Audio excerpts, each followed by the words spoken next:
de las estructuras vasculares, nuestro sistema vascular. Muy bien. Entonces, ¿qué es lo que ustedes están viendo en este imagen?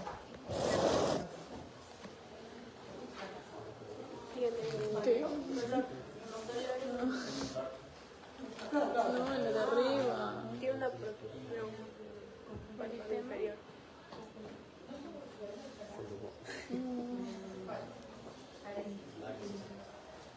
Es una estructura de tipo vascular, se llama hemangioma. Es una alteración en la conformación de los vasos sanguíneos. Lo segundo que vemos que es algo bastante común. Varices. Las varices es producido por una insuficiencia vascular de tipo venoso. Puede ser superficial, puede ser profundo y tiene grados, grado 1, grado 2. Conforme aumenta el grado, vemos nosotros más dramaticidad en cuanto a la expresión de esta insuficiencia venosa. ¿No? Comienzan algunos cordones, después llegan a ser incluso tortuosos y finalmente llegan a formarse verdaderos sáculos o sacos venosos que son muy frágiles, la pared muy débil, que pueden ulcerarse incluso y producir pérdidas hemorrágicas significativas. Lo que estamos viendo aquí obviamente es el corte transversal de una arteria, pero cuya luz está siendo ocupada acá por un ateroma, que a su vez puede ser producido por un sinnúmero de enfermedades. El problema del ateroma es si pasa de ser estable a inestable, porque puede, deteriorarse la cobertura endotelial y se libera el elemento que está contenido formando trombos. Y esos trombos viajan, se transforman en émbolos y pueden trasladarse a través de los propios vasos sanguíneos, cada vez más reducidos en diámetro, taponando el área y por lo tanto produciendo la hipoxia del tejido de esta dimensión. Lo que nos lleva a un infarto. Ahora, esta imagen es bastante clásica de un infarto. Los infartos son dolorosos, son isquémicos, duelen. Y es un dolor que no va a disminuir, es un dolor que va a incrementarse. ¿Sí? No calma, incrementa. Pero también podemos ver infartos silenciosos. Y generalmente se dan en personas con diabetes, por ejemplo, con ya una lesión neuronal importante. Estas personas no sienten nada y tienen sus infartos y no se dan cuenta. Entonces, no siente la sintomatología, va a ser predominante, pero la parte histopatológica siempre va a ser la misma. Entonces, eso es importante. Muy bien. Entonces, vamos a ver nosotros que en el caso de nuestro sistema circulatorio va a estar conformado por dos elementos fundamentales. Un elemento que tiene que ver con la parte vascular que va a transportar la sangre, y también tenemos nosotros un sistema vascular que va a transportar la linfa, que son dos elementos fluidos distintos.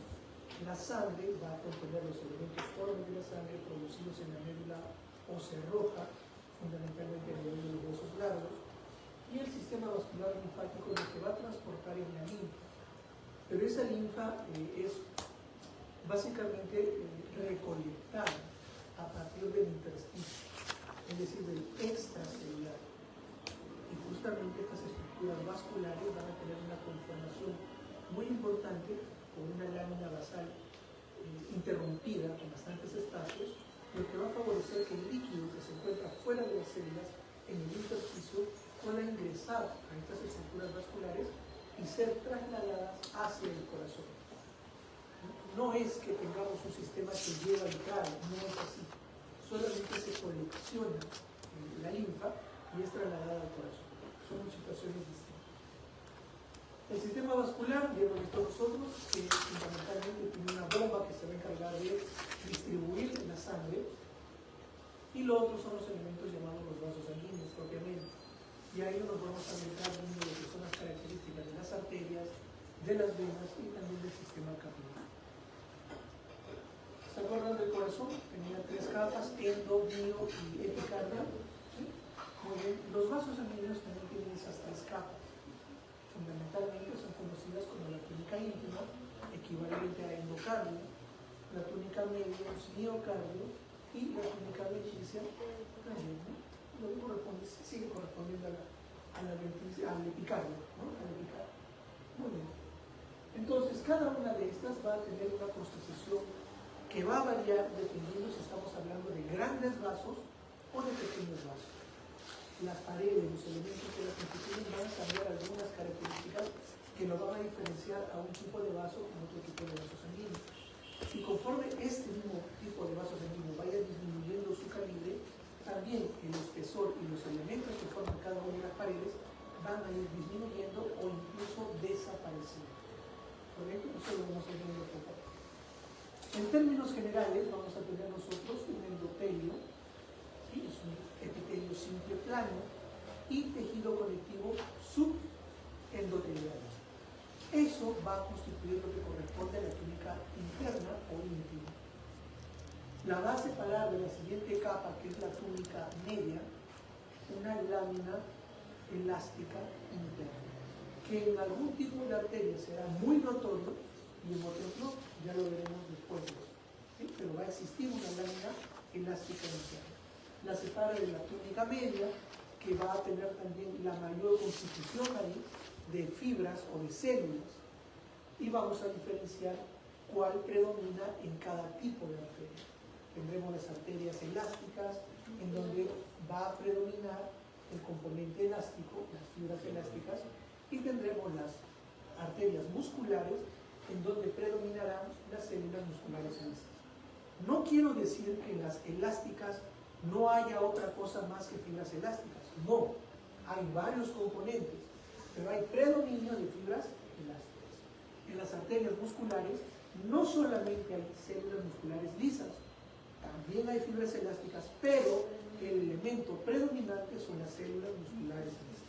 Y ya veremos por qué. Y por debajo, nuevamente de la túnica media a la túnica adventicia, va a estar separada también por la presencia de una lámina elástica externa.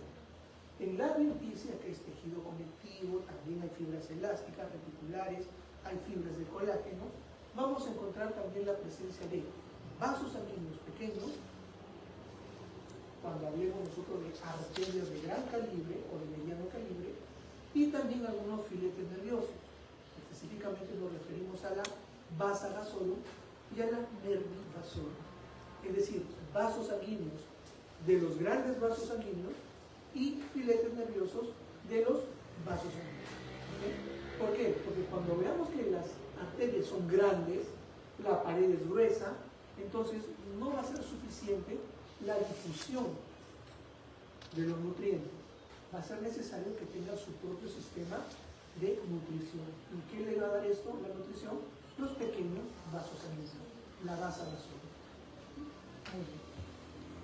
Esquema de lo que hemos estado mencionando, la parte del endotelio, un epitelio simple plano, con tejido subendotelial y la lámina elástica interna. Todo esto constituye la túnica íntima o interna. A continuación viene la túnica media, que ya veremos los componentes que tiene, células musculares lisas, fibras elásticas, etcétera, etcétera. Una lámina elástica externa, y después de ello viene la adventicia, con la presencia de vasa vasorum y de nervi vasorum. Miren acá, estamos hablando nosotros de esta línea que está bien pronunciada acá, es la línea, perdón, la lámina elástica interna, que como vemos, de repente no se aprecia bien, pero sí hay algunos espacios vacíos, son las fenestras o fenestraciones. La lámina elástica interna es fenestral. Bueno, por encima tenemos todo lo que es la túnica íntima, es decir, las células endoteliales aquí arriba, y por debajo el tejido subendotelial. Todo esto en la túnica media, esta es la lámina elástica externa, y después viene la adventicia. Nuevamente, la luz, miren ustedes esto que está bien pintado acá, la lámina elástica interna, de repente ahí no se aprecia mucho, debería estar por encima el endotelio y el tejido subendotelial, es decir, la lámina, la túnica íntima. Después viene el componente túnica media y después la adventicia separado de ella por la lámina elástica externa. En este caso es bastante bien. Miren acá. acá, agrandamos un poco la imagen, vemos esta línea sinuosa, fenestrada, la lámina elástica interna. Por encima, todo lo que es la túnica íntima o interna con las células endoteliales y tejido subendotelial.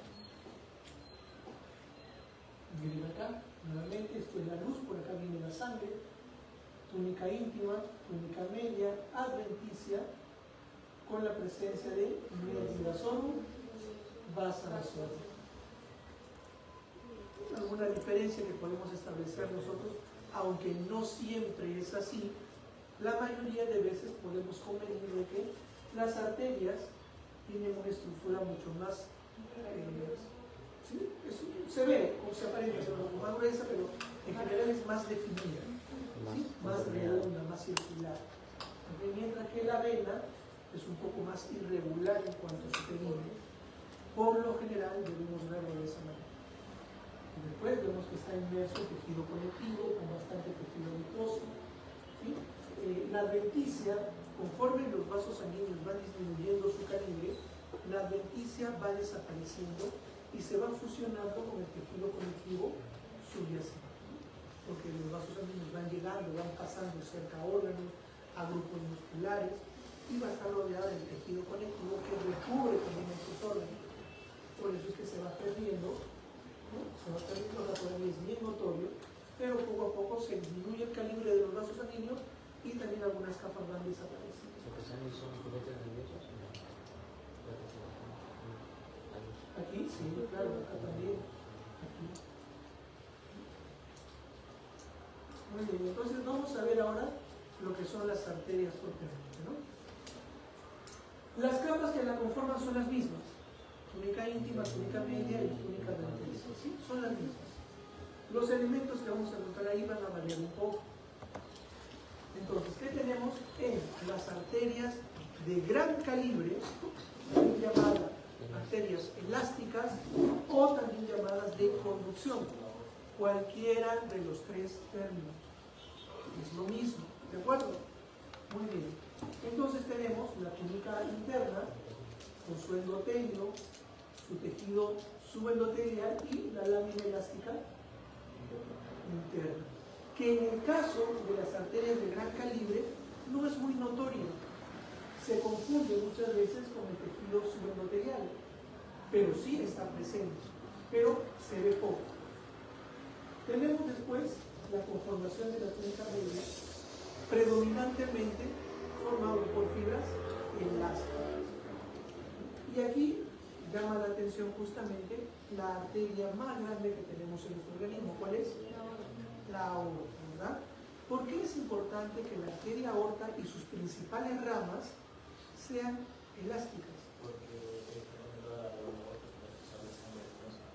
Sí, exacto. En general, lo que van a recibir son altas presiones originadas por el bombeo del corazón.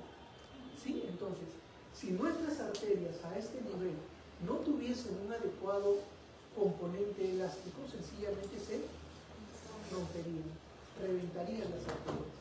En cambio, las fibras elásticas van a conferirle o van a transmitirle la propiedad elástica, extenderse o dilatarse mientras esté actuando la fuerza del corazón, la presión durante la sístole, ¡boom!, bombea la sangre, se dilata.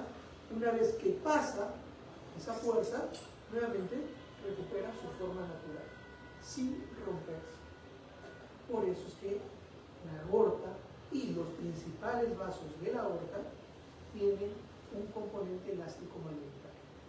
Pasamos al siguiente, las arterias musculares, que como su propio nombre lo dice, lo vamos a encontrar básicamente inmersos en estructuras musculares predominantes.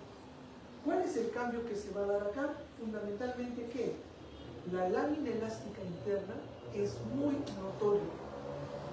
Ustedes ven lámina elástica interna, es una arteria muscular, llamada de calibre medio o también de distribución. Es lo mismo. Muy bien, entonces, no quiere decir que solamente hayan células musculares lisas, pero es predominante. Habrán también otros elementos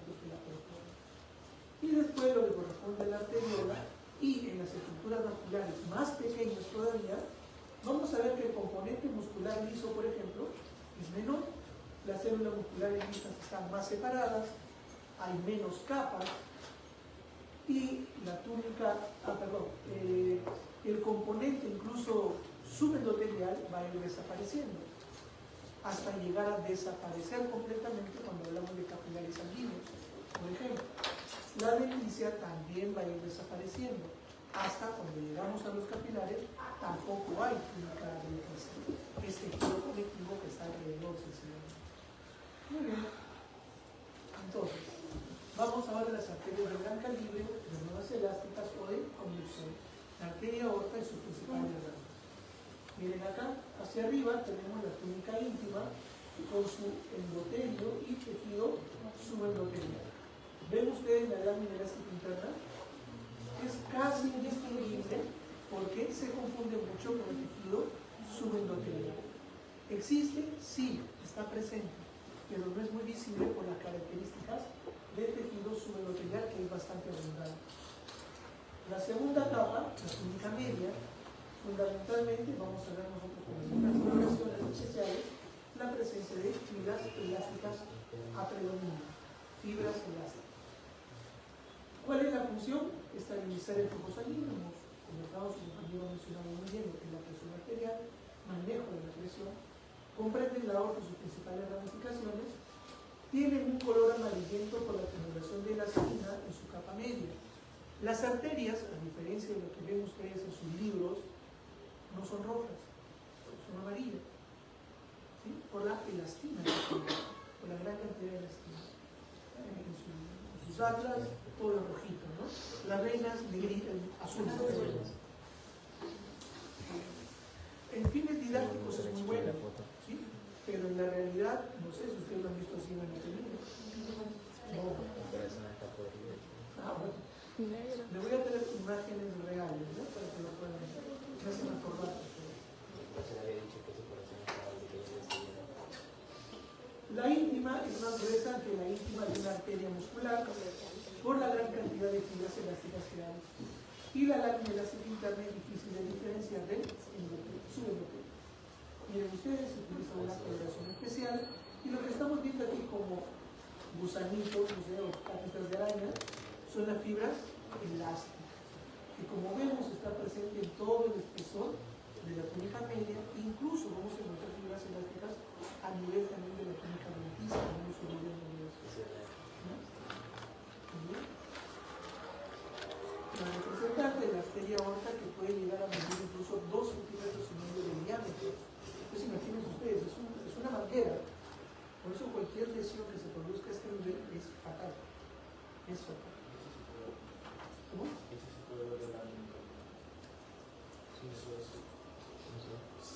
Ok, lo mato un poquito más, ¿no? Perfecto, pero cuando veamos nosotros la muscular, va a ser bien importante su diferenciación. Les comentaba, hace 2 semanas más o menos hice una necropsia de un accidente de tránsito, un conductor de vehículo. Y lo hice con alumnos también de la universidad. La mayor lesión externa que tenía era en el cráneo. De hecho, los que tienen un accidente de tránsito en moto, la mayor lesión es a nivel craneal. Tenía una asimetría craneofacial, unas fracturas bastante evidentes. Esperábamos que la causa de muerte hubiese sido directamente por el traumatismo craneoencefálico. De hecho, cuando vemos la caída craneal, había hemorragia epidural, subaracnoidea, pero en focos nada más. Igual hay un edema, lógicamente, hay herniación de la amígdala cerebelosa. Pero lo curioso, y es algo bastante curioso, porque inicialmente nosotros teníamos en cuenta de que la muerte era producida por un traumatismo craneoencefálico. De hecho, uno mira eso y dice, ya, listo, se murió. No habría razón para que abrir las cavidades, las 3 principales cavidades corporales. Pero en medicina legal se tienen que procurar siempre las 3 cavidades. Siempre. No es negociable. Siempre se tiene que hacer.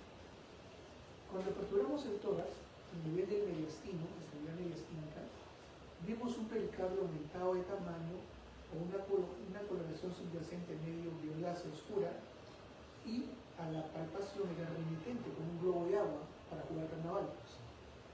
¿Sí? Ninguna de estas características es propia del pericardio. Entonces algo había sucedido. Abrimos la bolsa pericárdica y sangre, más de 600 centímetros cúbicos de sangre. La cavidad pericárdica solamente tolera de 15 a 20 centímetros cúbicos de líquido pericárdico, que es como el líquido pleural, para evitar la fricción que hay en el corazón con la bolsa.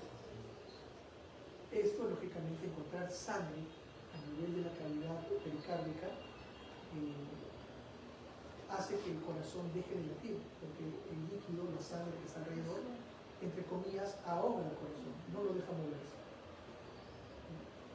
Entonces, eso produce un taponamiento cerebral, y la causa de su muerte fue taponamiento cerebral.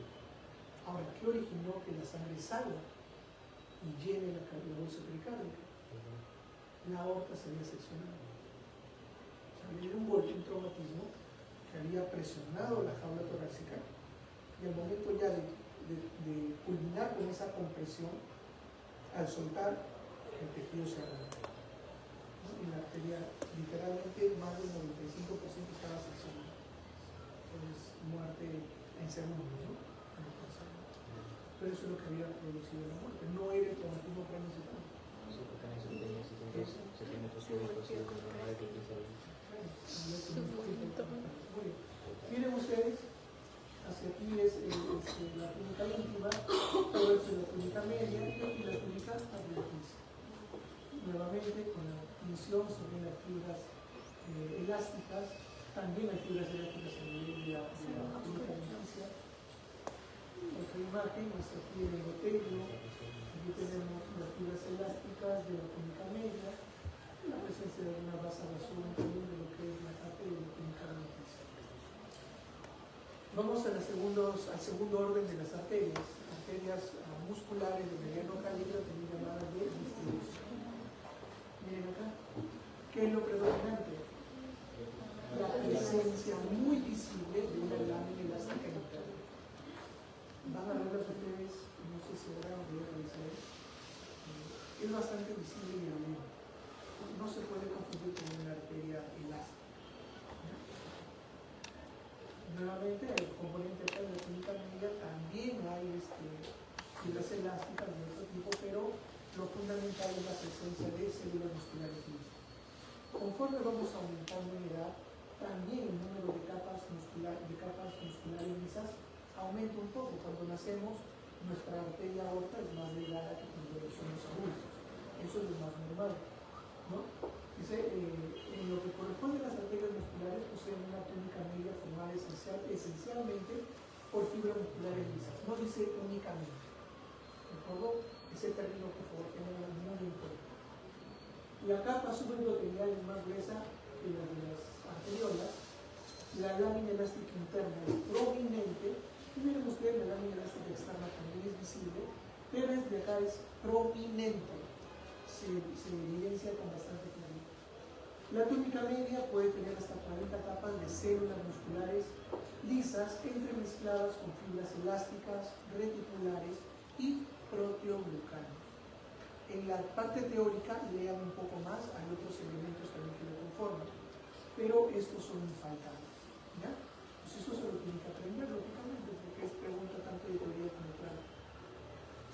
Miren ustedes, la formación de la lámina interna, la lámina interna, el componente muscular y la adventicia. Nuevamente aquí tenemos la luz, la túnica íntima con el endotelio. Miren acá cómo se ve dibujado, ¿no? Como si hubiesen pasado un plumón, ¿correcto? Y esto tiene algunos espacios, son las fenestraciones. La lámina elástica interna es fenestrada. Y luego ya este es el componente muscular y la adventicia por acá por el costado. Nuevamente, miren acá, la lámina elástica interna, la túnica media, la lámina elástica externa y la adventicia con masa basólica. Nuevamente los imágenes, miren ustedes, la lámina elástica interna. Por aquí hay algunos núcleos que están sueltos. Aquí todavía hay un poco de tejido subendotelial. Túnica media, túnica adventicia. Usamos coloraciones especiales. ¿Para qué? Para demostrar que no solamente tenemos elementos elásticos en la lámina elástica interna, sino también a nivel de la túnica media. ¿Ven ustedes lo negrito que hay acá? Fibras elásticas. Están metidas entre las células musculares lisas. Y también tenemos fibras elásticas a nivel de la adventicia, ¿no? Comparando entonces una arteria elástica con una arteria muscular, sus características son distintas. Aquí no vemos una lámina elástica interna predominante, aquí sí. Después, aquí el subendotelio es escaso, es muy pequeño, aquí es bastante grueso. El componente muscular es predominante, el componente elástico es predominante y la adventicia es muy similar a la. Esta ya la vimos. Vamos a la arteriola. ¿Qué características va a tener? Miren ustedes, la cantidad de capas de fibras de células musculares lisas ha disminuido. Miren ustedes el endotelio. Y cada vez, también es algo importante, cada vez que los vasos sanguíneos, las arterias, van disminuyendo su calibre, se van haciendo más pequeñas, el endotelio va dejando de ser plano, con los núcleos bastante planos, a ser núcleos un poquito gorditos, como rechonchitos, que se proyectan hacia la luz del vaso sanguíneo. Siguen siendo un epitelio simple plano, pero los núcleos son un poquito más redondeados, ¿ya? Esa es una característica, va disminuyendo el tamaño de las arterias y las células endoteliales se van haciendo un poquito más gorditas. Las células musculares y el tejido, la túnica adventicia, miren ustedes, se va fusionando con el tejido conectivo que está alrededor. Ven acá, tejido adiposo, láminas de colágeno, fibras nerviosas, capilares sanguíneos, ¿no? O sea, se va mezclando. Entonces, vemos que hay persistencia en las tres capas, sí, pero poco a poco también algunas de las capas van desapareciendo o mezclándose con las otras. Aquí tenemos una arteria muscular de pequeño calibre, miren ustedes las células endoteliales, esto es la luz, el componente de células musculares lisas, y la adventicia es bastante relativa, ¿no? Casi mezclado con el tejido conectivo que se encuentra alrededor. Esto, vemos nosotros, que es un epitelio estratificado, son dos capas de células únicas generalmente. Esto es un conducto, no tiene nada que ver con vasos sanguíneos, es un conducto. La arteriola, su diámetro es menor a medio milímetro, su luz es bastante pequeña, su capa subendotelial es bastante delgada. En las muy pequeñas no existe lámina elástica interna ni externa, y la capa media es una o dos capas de células musculares lisas. La adventicia es bastante delgada, va disminuyendo el grosor de cada una de las capas. Eso es lo que nos están tratando de decir. Van reduciendo el grosor de cada una. Y el resto es tejido conectivo, ¿no? Arteriola, miren ustedes los núcleos. Como les mencionaba, son un poquito más redondeados. Las células siguen siendo planas. Miren ustedes, ven ustedes tejido subendotelial apenas, ¿sí? Que se une básicamente a lo que son las células musculares lisas. Es una o dos capas, no hay más. Y la adventicia casi desaparece. Se mezcla con el tejido conectivo que está alrededor. Nuevamente, esto es una arteriola, esto es una vénula, tejido conectivo que hay alrededor. Básicamente aquí ya no se ve la túnica adventicia. Lo mismo acá, ¿no? Vénula y arteriola. Igual, miren acá, células musculares lisas, una arteriola. Una o dos capas de células musculares lisas, las células endoteliales, que son sus núcleos bastante redondeados. Estos son los eritrocitos. La adventicia casi de este tipo. ¿Esto?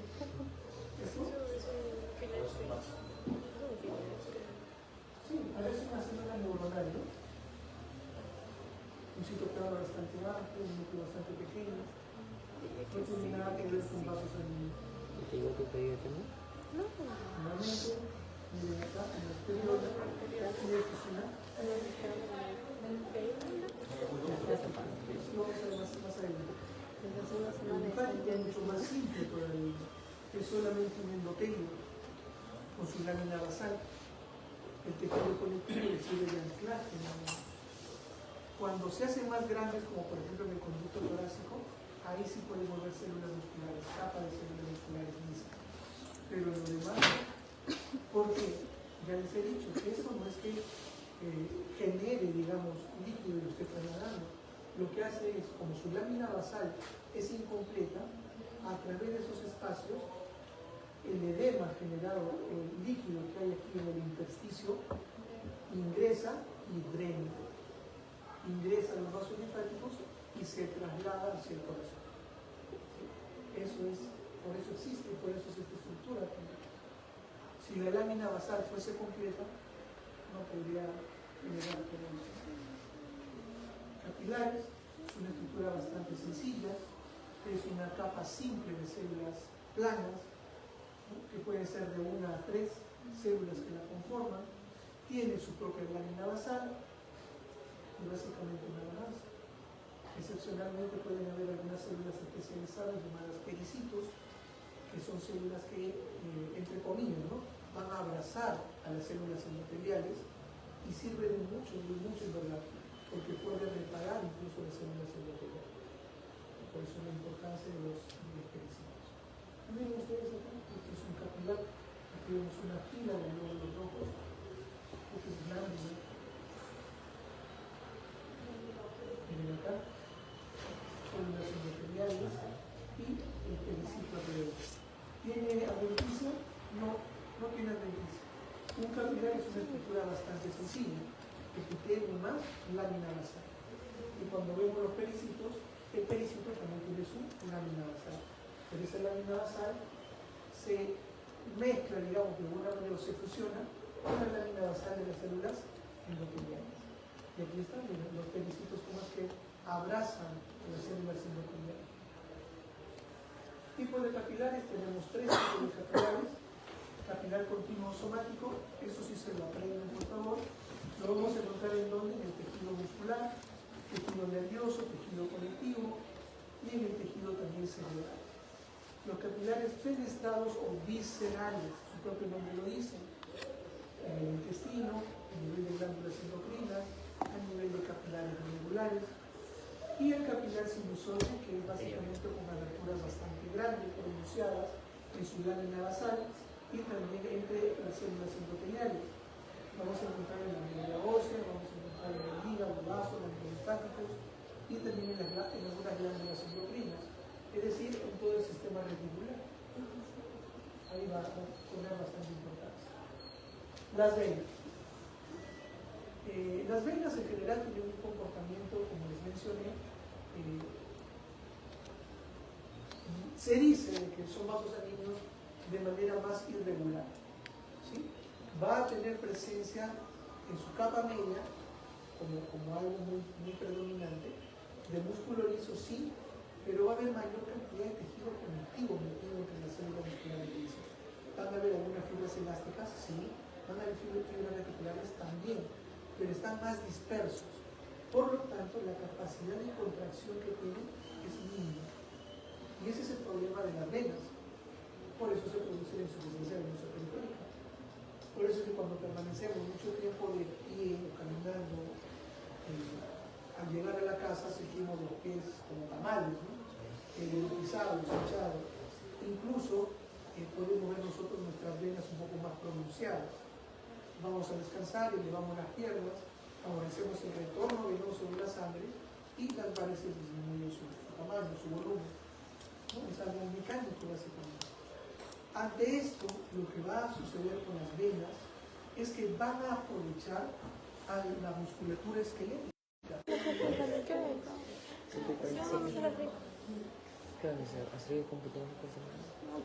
¿Estamos a tiempo, no? ¿Nos dejaron? Más o menos. ¿Pastor? ¿Sí nos dejan adelantarse? ¿Verdad? La guía de física nos representa el miércoles. ¿Hasta qué hora está la guía? De la noche. ¿Cómo va la discusión? Semana. Hagan sus padres después para hacerlo. Por eso quiero hacer Miren ustedes, este es el sistema vascular venoso, ¿sí? Las venas son superficiales y son profundas. Las venas profundas transcurren a lo largo metidos en lo que son los componentes musculares, paquetes musculares, músculo esquelético. Como las paredes de las propias venas no tienen esa capacidad de hacer una fuerza adecuada para retornar la sangre al corazón, porque ese es el trabajo de las venas, hacer retornar la sangre al corazón, entonces van a aprovechar la contracción muscular, la contracción del músculo esquelético. ¿Cómo lo van a hacer? Básicamente, en el momento que nosotros caminamos, por ejemplo, ¿sí? Los músculos se contraen. Pues en cada contracción del músculo esquelético, las válvulas que existen en las venas, lo que están de regreso, ¿se acuerdan del corazón? Sus válvulas son así, ¿no? La sangre va en las venas, así, porque la sangre tiene que llegar al corazón. Entonces, se contrae y las válvulas aperturan y la sangre sube. Se relajan los músculos, cierran, la sangre ya no baja. Espera la siguiente contracción, abre y sigue subiendo. En un sistema de etapas, no subiendo. Por eso existen las válvulas a nivel del sistema venoso, aprovechando justamente la contracción del músculo esquelético. ¿Sí? Ahí está más o menos explicado de lo que va a suceder.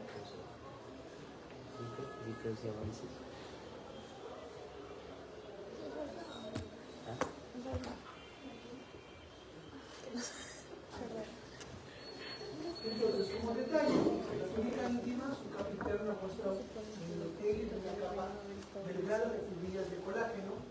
La túnica media, la capa intermedia, son unas pocas, 3 a 8 capas de músculo liso, por eso es que la contracción es tan efectiva. La túnica lentis es una capa externa de tejido conectivo regular denso que contiene principalmente disposiciones longitudinales respirables del músculo liso y fibras de colágeno.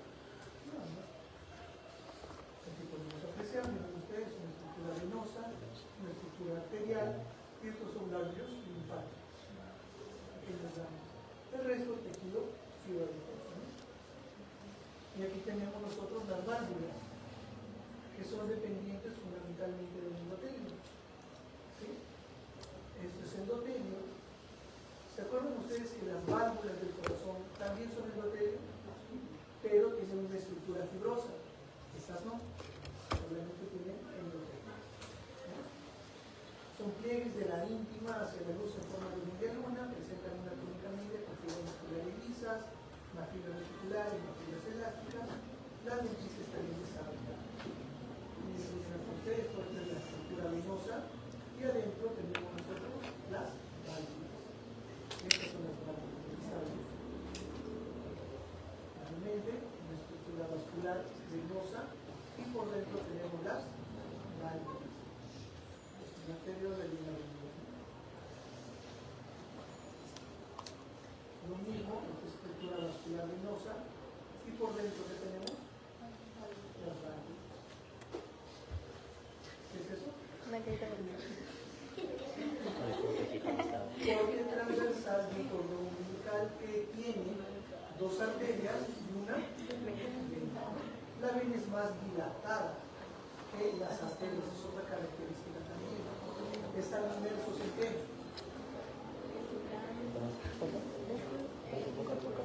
¿Qué tipo? Mesenquimatoso, venario. ¿Cómo se llama? Peregrina de guardia. ¿Qué? ¿Algo? Todo esto es peregrina de guardia. Hasta que sacar mi celular ya pasa la vida. Ya ves. Ahora, jóvenes, por favor, para terminar, lo que es el sistema vascular linfático. Es bastante sencillo. Su función es recolectar lo que hay en el espacio intersticial, reducir el líquido que hay, prácticamente ir, llevarlo, trasladarlo hacia el corazón. Lógicamente, como no tiene un componente muscular, va a necesitar que cosa, válvulas. ¿De acuerdo? Y las válvulas van a ser muy similares a las que existen a nivel venoso. Es una pared bastante sencilla, es un endotelio nada más. Y que va a estar rodeado de una lámina propia, una lámina basal, que va a tener elementos que le van a anclar al tejido conectivo que está alrededor, tejido conectivo subjetivo. Dice, devuelve el líquido extracelular a la sangre. Este líquido se llama linfa, circula en una sola dirección hacia el corazón mayor. Los vasos tienen una capa de células endoteliales y una lámina basal incompleta. Esta característica de lámina basal incompleta es lo que permite que el líquido entre el extracelular a lo que es el mismo vaso linfático, ingresa al vaso linfático. Se mantienen abiertos a través de múltiples microfibrillas elásticas, las cuales se anclan en el tejido conectivo que lo rodea. Los principales, finalmente, ¿cómo llegan? Como conducto torácico y conducto linfático. Uno que ingresa por el lado derecho, otro por el lado izquierdo. Ahora, lo que van a buscar ustedes es cuál de ellos reúne la linfa de la parte inferior del cuerpo y cuál es la que traslada la sangre, perdón, la linfa de la parte superior del cuerpo. ¿Ya? Eso es lo que preguntar. Conducto torácico y conducto linfático derecho. Y esto, miren ustedes, es un endotelio bastante sencillo, no hay células musculares, no hay nada, y las válvulas, también unidireccionales. Ahora, es muy importante que señalemos la presencia de los ganglios linfáticos. Yo lo comparo esto como si fuese un sistema de trenes, ¿no? Tiene los rieles y cada cierto espacio hay estaciones viales, ¿correcto? Entonces, los ganglios vienen a ser las estaciones. Los vasos linfáticos, los rieles, a través de estos rieles va a venir de todo. Es como si fuese un sistema de drenaje. A través de los vasos linfáticos llega todo a los ganglios. Y por eso podemos encontrar acá desde gérmenes de tipo bacterianos, por ejemplo, podemos encontrar parásitos, podemos encontrar también células neoplásicas malignas. Las metástasis viajan muy bien por el sistema linfático, cómodamente por el sistema. Pues por eso es la importancia de todo esto, ¿no? Pero ustedes es un epitelio simple y plano, esto también la válvula, que es básicamente el endotelio, y no hay otros elementos. No hay, a este nivel de un vaso linfático no hay componente muscular. Cuando hablamos nosotros, no hay la siguiente lámina. Miren ustedes, comparen un vaso linfático con una linfoarteria, ¿no? Completamente diferente. La dinámica también es distinta completamente. Ustedes, el linfático, una vena,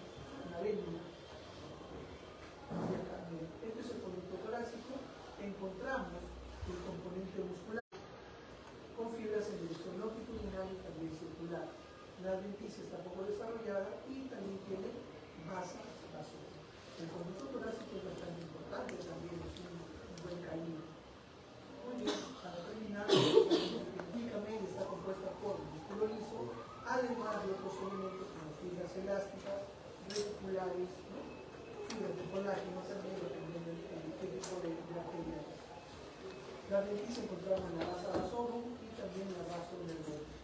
Los capilares están formados por endotelio y van a aparecer unos que envuelven llamados pericitos que tienen que ver mucho con lo que es la recuperación de la parte endotelial cuando sufre algún daño. Las venas y los vasos linfáticos tienen válvulas, su función es el retorno hacia el corazón. En el caso de las venas, el retorno sanguíneo, y en el caso de los vasos linfáticos de la linfa, que es básicamente una recolección de lo que hay en el extracelular. Entonces, componente intersticial, todo lo que hay ahí va a parar al sistema linfático. Muy bien. Quiero que vean una lámina acá de una arteria elástica. Con eso ya se va.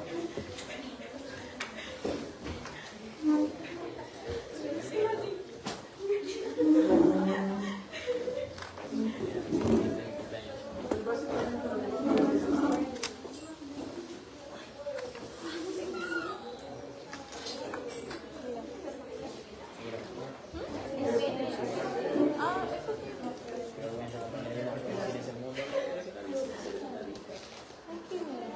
¿Quién le enseñó? La literatura dice base vasorum, Ya, pues, pero ¿qué?